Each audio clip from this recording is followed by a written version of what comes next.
Handog awit para sa lahat. Sa mga viewers of Premier at mga solid followers.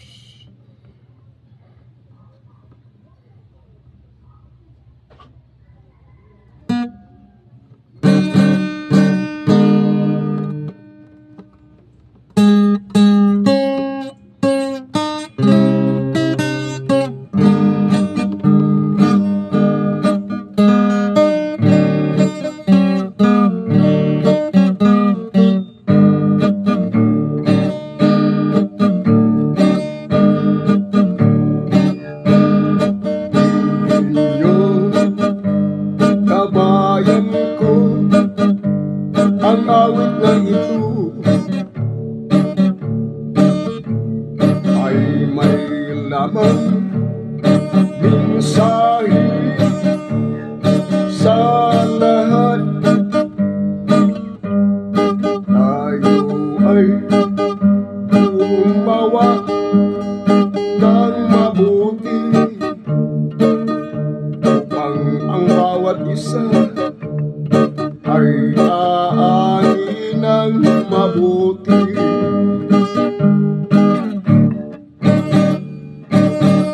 Sino mang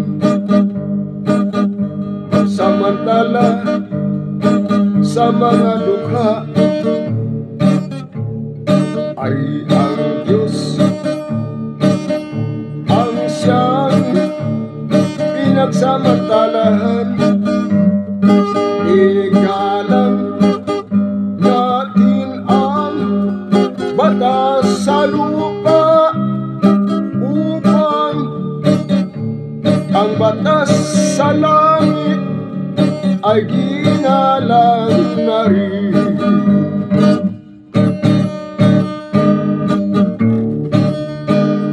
Wag tayong magpapakunwari sa kapwa, tayo'y maging totoo. Wag nating pagsamantalahan ang mahihina, pagkat ang Diyos ay di natutuwa.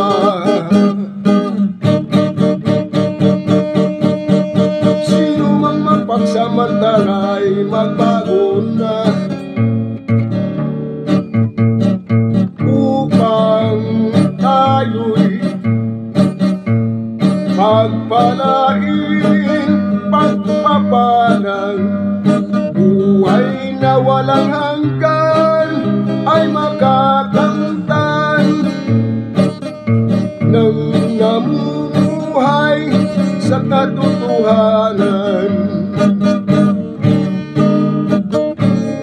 Tigilan na ang pagpapakunwari, pagkunwari kaibigan, ang puso'y nagbabalak na dayain ang kaibigan. Yan ay hindi kinalulugdan ng lumikha. Ang nais niya ang lahat maging mabuti sa kapwa.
ginagawa, masama rin ang kahatungan.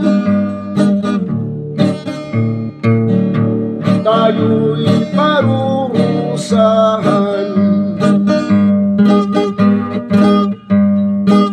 Igalang natin ang batas sa lupa.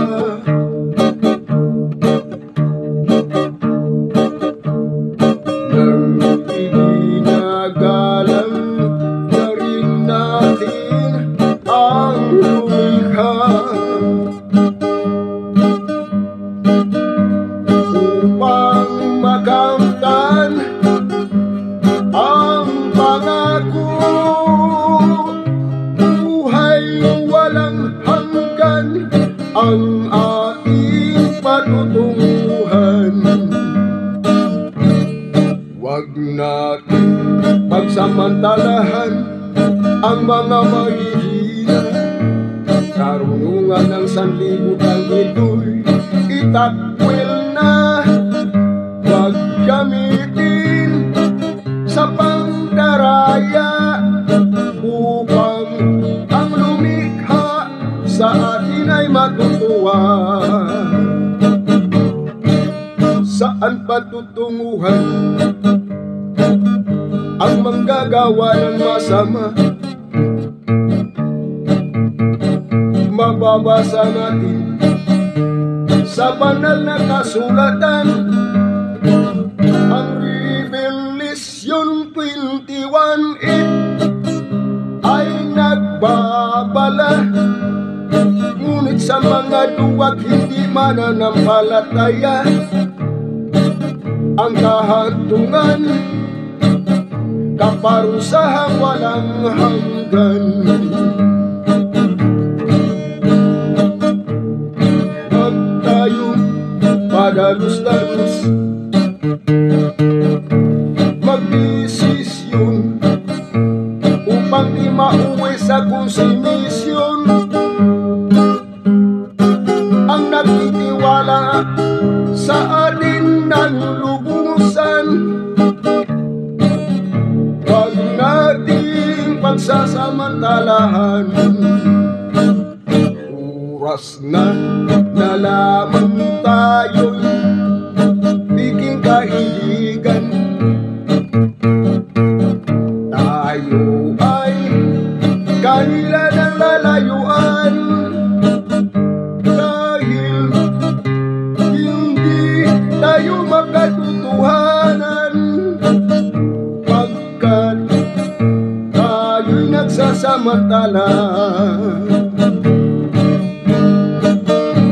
Ang masasamay binibigyan ng Diyos ng maluwag na patawan upang magsisi, gumawa ng mabuti sa kanyang kapwa. Magtitiis tayo kung anong mayroon, iilan ang pagsasamantala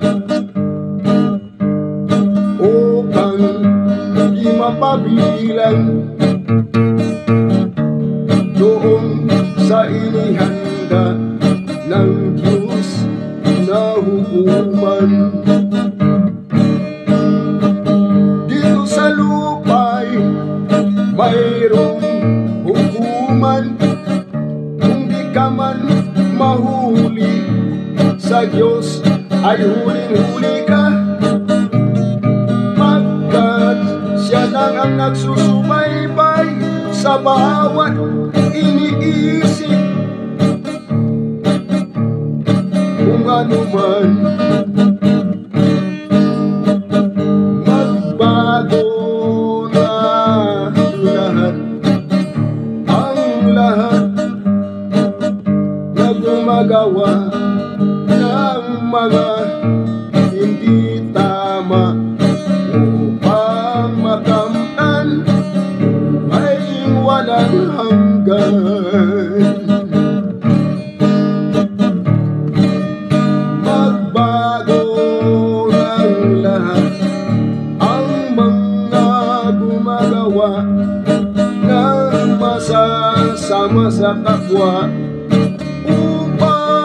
ang pangako ng Diyos ay makamtan, ang buhay na walang hanggan.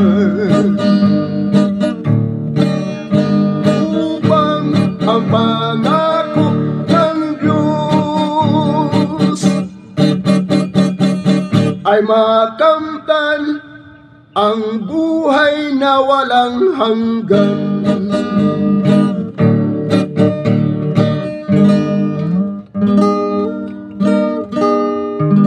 Magpatuloy tayo sa paggawa ng mabuti at iwasan natin ang masamang gawain tulad ng pananakit ng kalooban ng kapwa, upang tayo lubos ng mapagkatiwalaan, pagkatiwalaan rin tayo ng Diyos, makamtan natin ang buhay na walang hanggan. Bye-bye mga mahal ko mga kababayan. Ang awit nito ay para sa inyo lahat. Kumbaga, ihambing natin dun sa nakasulat sa aklat, awit ng mga awit at mga kathang awit ni David. Bye-bye. Paki-follow, like, share, subscribe sa lahat ng aking mga mahal na mga kababayan.